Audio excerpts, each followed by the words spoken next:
established. Hello বন্ধুরা, আশা করি আপনারা সকল ভালো আছেন। আজকের এই ভিডিওটি কিন্তু খুবই একটা ইন্টারেস্টিং একটা ভিডিও। সেটা হলো যারা অ্যান্ড্রয়েড ফোন চালিয়ে থাকেন তাদের কিন্তু অনেক সময় মনের ভুলে কিন্তু আপনাদের স্ক্রিন লক ভুলে যান, বা পিন প্যাটার্ন যাই দিয়ে থাকেন না কেন আপনারা কিন্তু ভুলে যান। সেক্ষেত্রে এটা কিন্তু সলভ করার জন্য একটা পদ্ধতি রয়েছে ফ্লাশিং। সেক্ষেত্রে কিন্তু আপনার ডাটা ফুললি রিমুভ হয়ে যাবে। আপনার মোবাইলে যে এত পার্সোনাল ইনফরমেশন রয়েছে সেগুলো কিন্তু আর ফেরত পাবেন না, বা রিকভারি করতে হবে, এটা কিন্তু ডিলেট হয়ে যাবে। আজকে আমি দেখাবো ডিলেট ছাড়াই যেভাবে একটা অ্যান্ড্রয়েডের স্ক্রিন আনলক করা হয়। তো চলুন। তো যে কোনো ফোনের অ্যান্ড্রয়েড লক বা পিন গেস্টর যাই দিয়ে থাকেন না কেন, এটা আমি আপনাদেরকে আজকে দেখিয়ে দেবো কীভাবে রিমুভ করে নিতে হয় বা রিমুভ করতে হয়। সো প্রথমে আমরা অ্যান্ড্রয়েড স্টুডিও যে আমাদের অ্যান্ড্রয়েড ডেভেলপার রয়েছে, যে টুলসটা রয়েছে সেটা আমি রান করে নিব। দেন রান করার পর আপনারা দেখতে পাচ্ছেন যে এমন একটা ইন্টারফেস আসবে। সো আমি এটা ইমুলেটর দিয়ে দেখিয়ে দিব আপনাদেরকে যে কিভাবে একটা অ্যান্ড্রয়েড অ্যাপ্লিকেশন যে ডেভেলপ করা হয় সেই টুলস বা সেই ইমুলেটরের মাধ্যমে যে মেইন যে কাজ সেগুলো কিন্তু এখান থেকে ডেভেলপ করা হবে, অ্যান্ড্রয়েডে অ্যাপস ডেভেলপ করা হয়। আর এখান থেকে আমি ইমুলেটরের মাধ্যমে আপনাদেরকে অ্যান্ড্রয়েডের যে স্ক্রিন লক রয়েছে সেটা রিমুভ করে দেখিয়ে দেবো।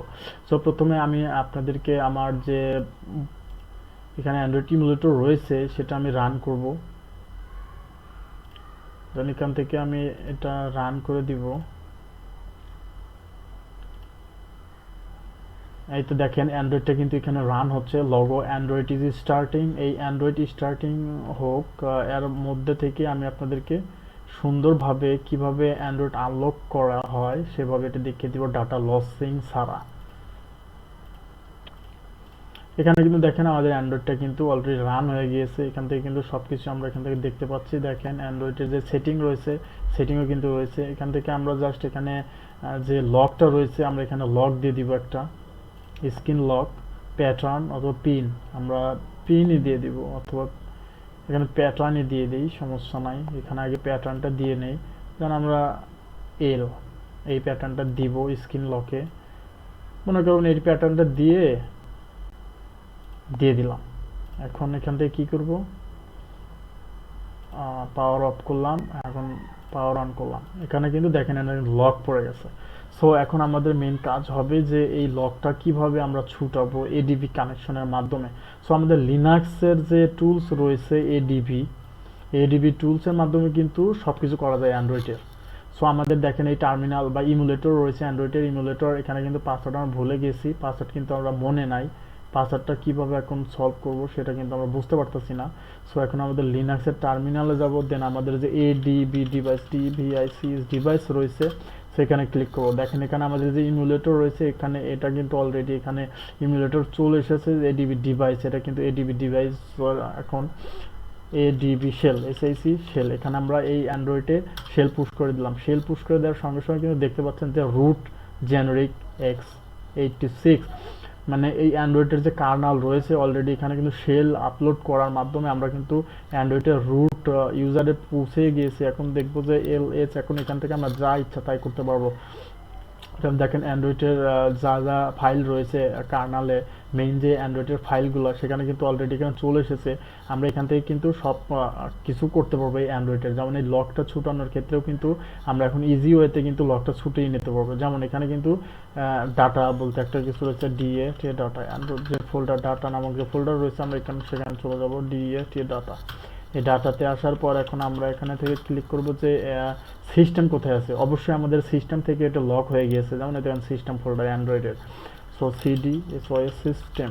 এখন আমরা সিস্টেমে ক্লিক করলাম, সিস্টেমের ভিতরে চলে গেলাম। এই লেজে দেখবে এখানে কী কী রয়েছে। এখানে দেখতে পাচ্ছেন যে 𝗦𝗏𝗏, এখানে কিন্তু গেস্টর রয়েছে, মানে আমরা কিন্তু এই যেভাবে এটা কিন্তু আঁকিয়েছি সেইটাই কিন্তু গেস্টর এখানে। সো আমরা দেখতে পাচ্ছেন যে একটা এডিপির মাধ্যমে টুলস যে প্ল্যাটফর্ম রয়েছে, অ্যান্ড্রয়েড টুলস প্ল্যাটফর্ম রয়েছে, সেটার মাধ্যমে কিভাবে রুট অ্যাক্সেস নিলাম এই লককৃত ফাইলের, এবং এই ফাইলটাকে স্ক্রিন লক করে স্ক্রিন আনলক করব আমরা এখন। সো দেখেন এখান থেকে শুধুমাত্র যে আমাদের এইটা গেস্টর যে ছিল মোবাইলের ডাটাবেসে, এখানে দেখেন সিস্টেমে তো স্টোর ছিল, সিস্টেমের স্টোর ছিল তো এটা সিস্টেমে, যেমন ডাটা ছিল সিস্টেমে, এখানে সিস্টেম কোথায়, ইউজার এই যে 𝗦𝗬𝑠𝑡ore.𝗧 এখানেই কিন্তু এই যে এটা 𝗦𝗬𝑠𝑡ore মানে এখানে আঁকিয়েছিলাম আমরা, এটা যদি আমরা রিমুভ করে দিই তাই কিন্তু এটা চলে যাবে। যেমন 𝗦𝗬𝑠𝑡ore.𝗧 এটা আমরা এখন কপি করব, কপি করে আমাদের যে অ্যান্ড্রয়েডের রুট টার্মিনাল রয়েছে এখানে কেউ rf এটা দিয়ে এখানে এটা দিয়ে দেব, দিয়ে দেওয়ার পরে কিন্তু এখানে ডিলিট হয়ে গেল। এখন আমাদের কিন্তু এটা ডিলিট হয়ে গেছে, দেখেন ls দেওয়ার পরে কিন্তু গেস্টার যে ফাইল বা ফোল্ডার, ফাইলটি কি ফোল্ডার মানে ওখানে কিন্তু তালার যে চাবি রয়েছে সেটা কিন্তু এখানে ছিল, সেই ফাইলটাই কিন্তু আমি রিমুভ করে দিয়েছি, তাহলে কিন্তু এটা থাকবে না। সো এখন থেকে আমি রিবুট করে দিব। যেমন এখান থেকে আমি এই অ্যান্ড্রয়েডটা রিবুট করব, দেখেন এখানে কিন্তু রিবুট হয়ে গিয়েছে। রিবুট হয়ে যাওয়ার সঙ্গে সঙ্গে কিন্তু দেখেন তালাটা ছুটে গেছে। অবশ্য তালাটা ছুটে যাওয়ার কারণ কি, যে এখানে যে মেইন তালার যে একটা ফাংশন ফাইল ছিল কে ছিল সেটা কিন্তু আমি এখান থেকে ডিলিট করে দিয়েছি। ডিলিট করে যাওয়ার ফলে অ্যান্ড্রয়েডটা যে রিস্টার্ট করেছি সে নতুনভাবে রিস্টার্ট হয়েছে, কিন্তু এখানকার যে কি রয়েছে এখান থেকে কিন্তু নাই, সেক্ষেত্রে সে অটোমেটিক্যালি এটা তালা ছাড়াই বা চাবি ছাড়াই কিন্তু এটা রান করতে সক্ষম হয়েছে।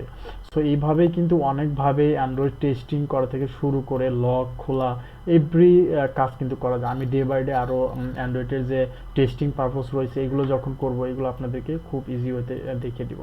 তো এই ভিডিওটি যদি ভালো লাগে অবশ্যই লাইক শেয়ার এবং সাবস্ক্রাইব করতে ভুলবেন না। Please like, share and subscribe my channel.